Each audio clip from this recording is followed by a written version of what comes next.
Hello there, a very good afternoon. Much thanks for joining us here on the program.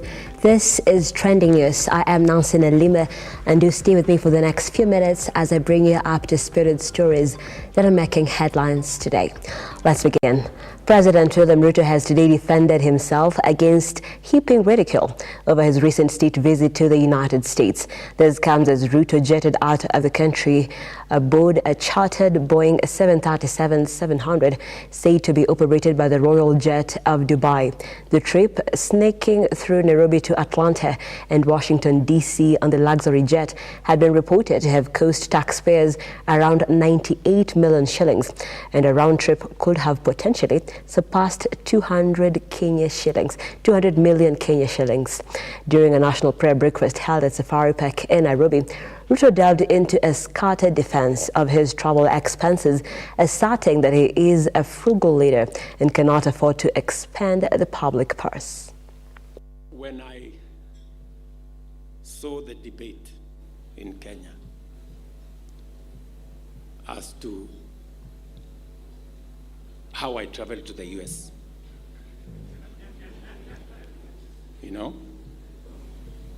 and there was, all manner of figures, this plane is this big and it is like this, Google here, Google there. This one must have costed 200 million because the president needed to arrive in style in the US, holding Rachel's hand.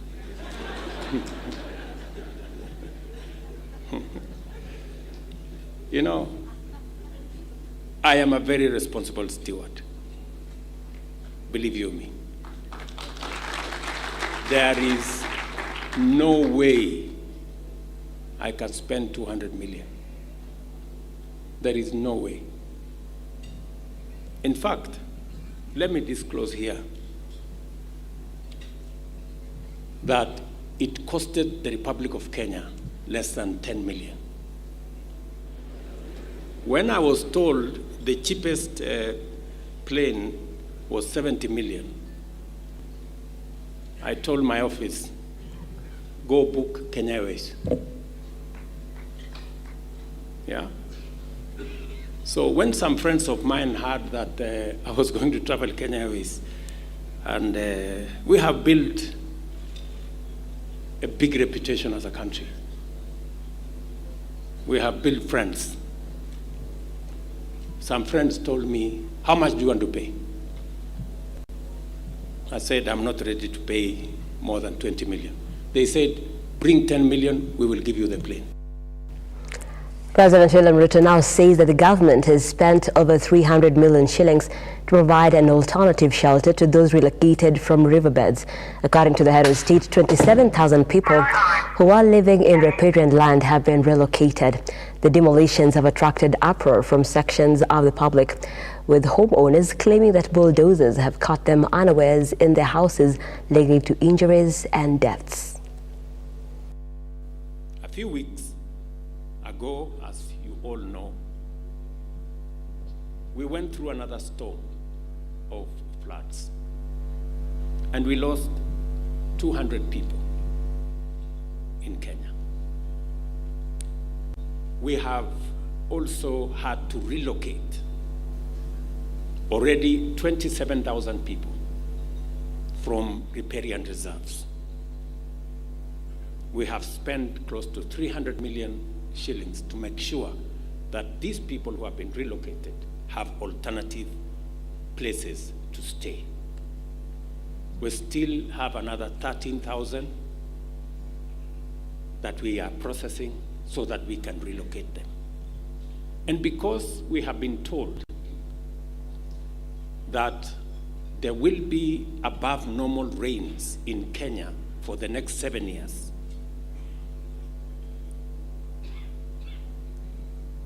we have to be careful so that we don't again put Kenyans in danger.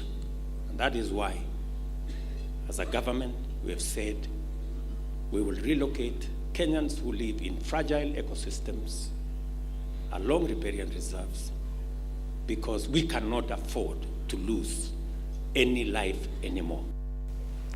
Away from that, 12 Gikamba traders have moved to court to stop the demolition of the infamous Gikamba market by the Nairobi City County.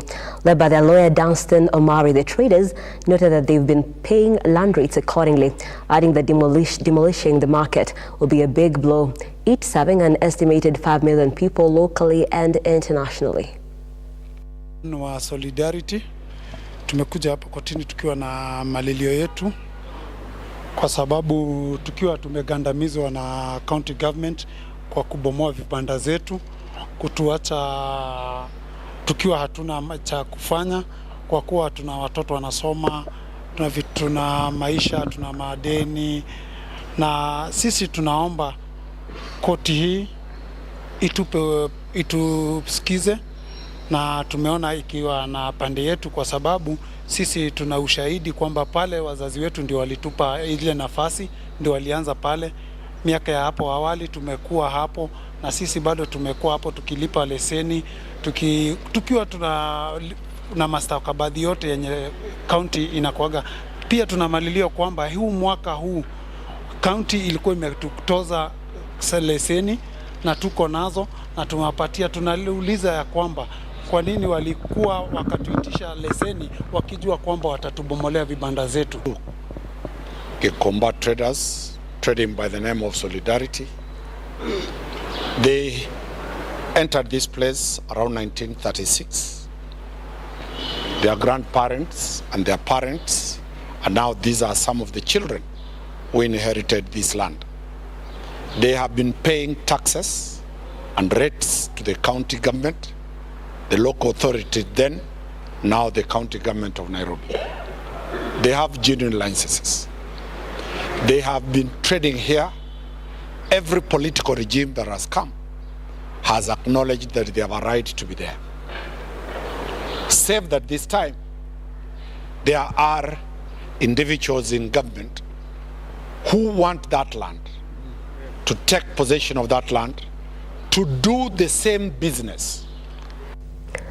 Now, the Council of Governors CEO Ms. Mary Mwiti has called on county governments to ensure that all employees, I'll just take that again. The Council of Governors CEO Ms. Mary Mwiti has called on county governments to ensure that all employees are put under integrated payrolls. Mwiti observed that the law does not approve manual payrolls, which is still in use in some devolved administrations. The CEO noted that the control of budget has been taking a lot of time to verify manual payrolls presented by county governments, thus delaying salary payments. There is not a single employee in Murang'a County that is paid outside the payroll.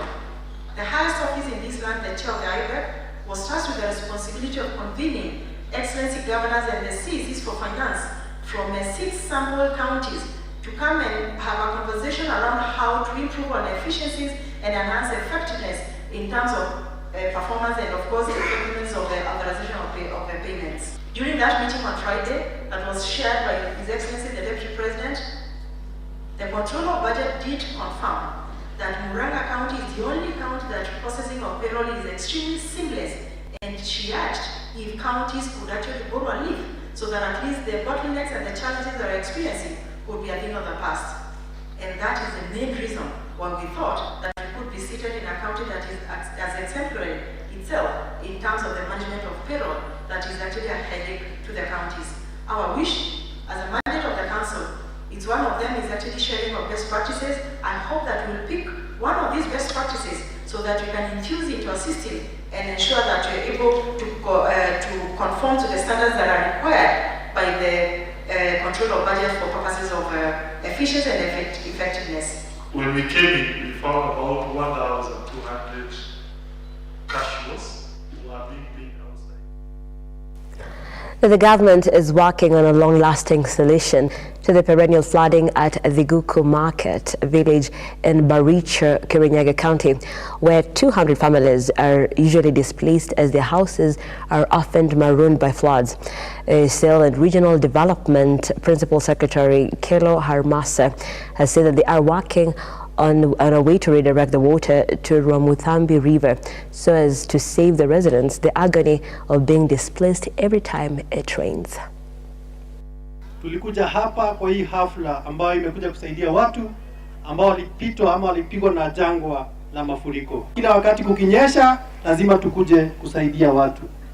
Ile maombi ambayo tuko nayo, tunataka a lasting solution. Kiletegwa ati vile like hakuna siku tutakuja hapa tena kusaidia watu kwa sababu ya mvua. Tunataka tusaidiwe, kama ni venye hiyo maji tunaweza saidiwa by the national government, tutafutiwa trench ambayo itasaidia hiyo maji iende hadi mto Rwamudhambe, tunaweza furahia. Tumekaa hapa tangu asubuhi saa 2 mpaka saa hii.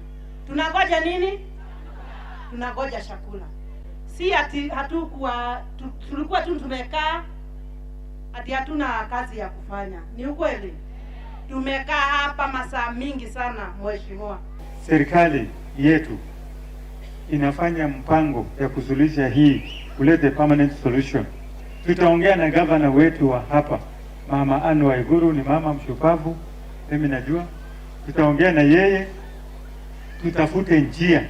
Kama kuna shamba ya serikali pahali, watu watafutiwe, wahamishwe, wakae mzuri. Kwa hivyo sisi tunasema ya kwamba serikali iko na nyinyi mpaka mwisho.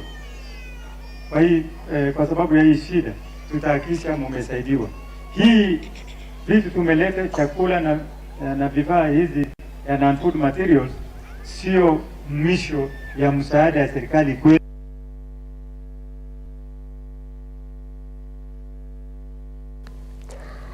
Now, Olympiacos won their first major European trophy as Ayoub El Kabi's late extra-time winner inflicted a second straight UEFA Conference League final defeat on the Fiorentina.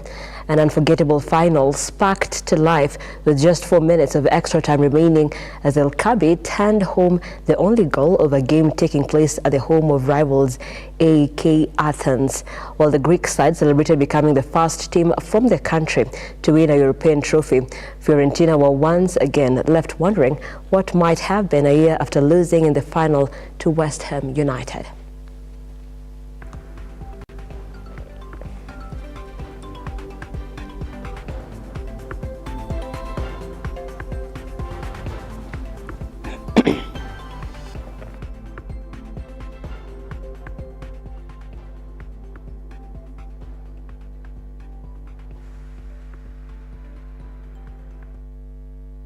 And that's all we had for you right here on Trending News. So much more will be coming at 7 p.m. and at 9 p.m. Of course, taking center stage will be the national breakfast that was held today and presided over by President William Ruto. He did say a lot of things on relocating people living along the riverbed lines, as well as speaking in detail about his expenditure on his very recent tour to the United States and how much exactly it cost.